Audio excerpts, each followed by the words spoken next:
क्या आपने कभी कुछ ऐसा अनुभव किया है जिसे आप समझा नहीं सकते? कोई उपस्थिति, कोई एहसास या साया? अगर महसूस किया है तो आप अकेले नहीं हैं। गैलप नामक सर्वेक्षण कंपनी ने अमेरिका में एक सर्वेक्षण किया जिसके अनुसार कम से कम 3 में से 1 व्यक्ति कुछ ऐसा अनुभव करता है जिसकी वजह से कई लोग भूतों के अस्तित्व पर विश्वास करते हैं। यदि आप नास्तिक भी हैं तो भी कई बार आपके सामने कुछ ऐसा आता है जिसके बाद आप सोचने पर मजबूर होते हैं, क्या वाकई रूहानी ताकत जैसी कोई चीज होती है या नहीं। आज राजस्थान की एक घटना, ऐसी घटना जो आपको बहुत लंबे समय तक याद रहेगी, जहां एक वीरान और खौफनाक रात की शांति को एक अजीब साया तोड़ता है। इस साय के बारे में गांव में बहुत सी कहानियां फैली थी, लेकिन कोई भी इस बात का विश्वास करने को तैयार नहीं होता था। लोग कहते थे कि एक पुराना पेड़ है जहां रात को एक साया घूमता है और किसी को भी अपने चपेट में ले लेता है।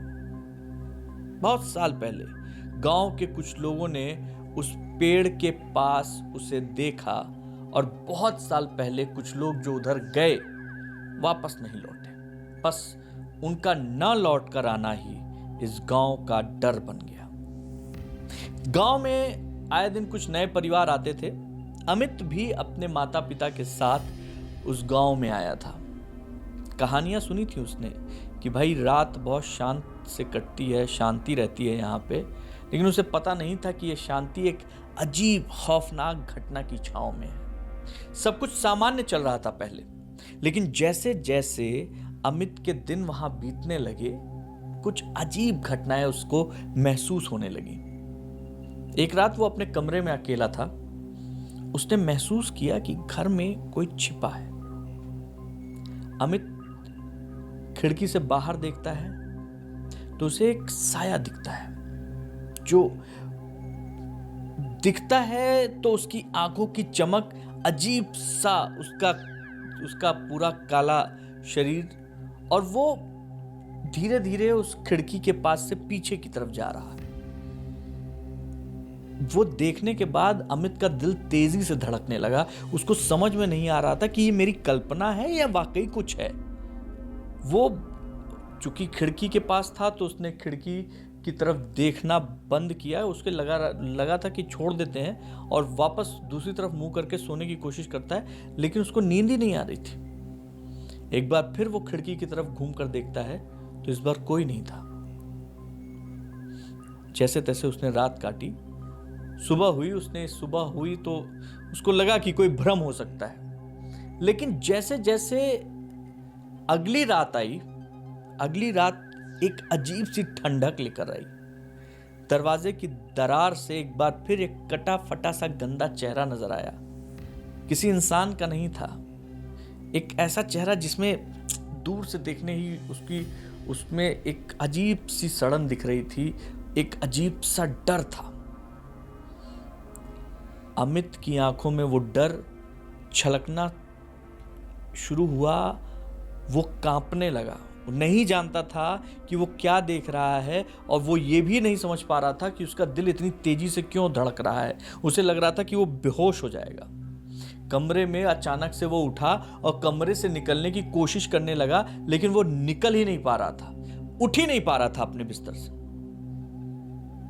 अचानक उसको लगा कि वो साया दरवाजे के बाहर नहीं बल्कि कमरे के अंदर है। अमित अपना सिर अपने चद्दर के अंदर लिए हुए था, आंखें बंद थीं, और जोर से उसने चिल्लाया। तो जोर से उसने आवाज दी, मां।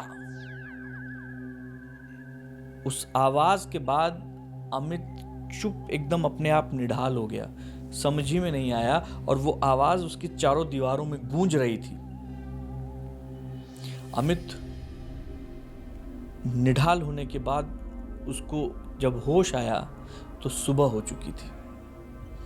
अचानक उसको लगा जैसे उसने कोई सपना देखा है, लेकिन अमित को यह बात अपने माता पिता से बतानी थी। उसने बताई।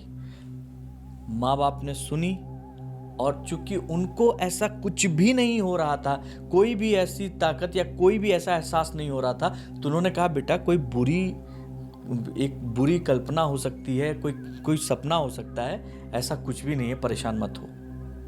लेकिन अमित जानता था कि ये कुछ ना कुछ है जो उसी को परेशान कर रहा है।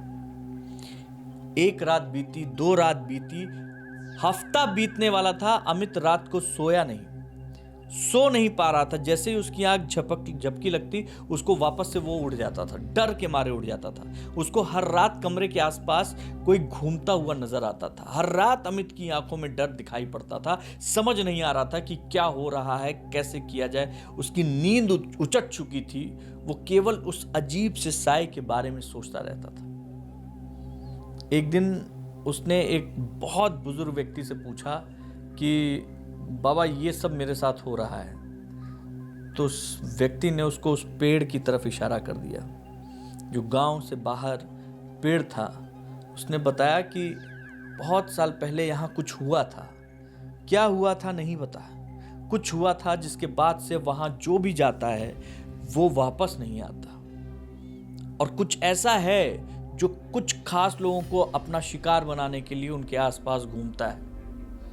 अब ये बात जब अमित को पता चली तो उसका डर और ज्यादा हावी होने लगा। लेकिन अब उसके पास 2 ही रास्ता था, या तो उस आत्मा से, उस रूहानी ताकत से छुटकारा पाए, और या फिर वो यहां से चला जाए। उसने हिम्मत की। उसने कहा कि अब इसका आर या पार करना पड़ेगा। उस बुजुर्ग ने उसको कुछ ऐसी बातें बताई जो कि वो बुजुर्ग किसी जमाने में उसने अपने बुजुर्गों से सुनी थी। और उन बातों को, उन रहस्यमयी मंत्रों को, उन रहस्यमयी चीज़ों को लेकर वो उस शाम अपने घर पर बताकर कि माँ, मैं एक दोस्त के पास जा रहा हूँ, वो उसी पेड़ के पास पहुँचा। उसने बहुत ही आदर सम्मान के साथ वहाँ प्रणाम करके और खुद वहाँ पे उस पेड़ से आधी रात का समय वो माफ़ी मांग रहा था कि यहाँ जो कुछ भी हुआ है आपके साथ, जैसे भी हुआ है, मैं आपसे माफ़ी मांगता हूँ। वो ये सारी चीज़ें कर रहा था कि अचानक उसको वही ठंड, वही आवाज़, वही आँखें वहाँ महसूस हुई कि कोई है जो उसके पीछे खड़ा है। वो पीछे देखने की हिम्मत नहीं कर पा रहा था। उसकी सांसें फिर से अटक रही थीं, लेकिन वो किसी तरीके से वहां पे डटा रहा। अचानक से वो जो साया उसके पीछे दिख रहा था, वो उसके सामने पेड़ के उस पार दिखाई देने लगा। अमित की हड्डियां कांप गईं, दिल धड़कने लगा। उसको समझ में नहीं आ रहा था कि अब यहां से भागूं या क्या करूं। वो समझ गया था कि ये मेरे जीवन का अंतिम समय भी हो सकता है। लेकिन उसने उस बुजुर्ग के द्वारा दिए गए जो शब्द थे, जो मंत्र थे, उसने उसी क्रम में पढ़ना शुरू किया। और जैसे जैसे वो शब्द निकलने शुरू हुए, वो मंत्र निकलने शुरू हुए, वो साया पीछे की ओर हटता चला गया। और अचानक से एक चीख निकली, और उस चीख के बाद एक शांति छा गई। उसको खुद ये महसूस हो रहा था कि उसके कंधे से 100 किलो का जैसे वजन उतर के रखा गया हो। इस तरीके की राहत उसको महसूस हो रही थी। उसकी आत्मा शांत हो चुकी थी। गांव में भी एक अजीब सी शांति थी। दूसरे दिन अमित ने ये बात किसी से नहीं बताई। अमित चुपचाप रात के अंधेरे में वहां से आता है, अपने घर जाता है और घर जाके सो जाता है। सिर्फ उस बुजुर्ग व्यक्ति को यह बात पता थी कि अमित वहां गया था, क्योंकि अगले दिन अमित उस बुजुर्ग व्यक्ति से मिलता है और उनको बताता है कि मैं वहां गया, मेरा उस साए के साथ एनकाउंटर हुआ और वो साया जा चुका है। उस रात के बाद से उस गांव में कोई भी अजीब घटना नहीं घटित हुई। ये कहानी जिसने भेजी है, हम उसका नाम नहीं बता सकते, लेकिन उनका कहना है, उनका दावा है कि ये उनके गांव की सच्ची कहानी है, बस नाम बदल दिया गया है। अगर आपके पास भी कोई ऐसी सच्ची हॉरर स्टोरी है तो आप हमें बताइए। ये मंच उस कहानी का इंतज़ार कर रहा है।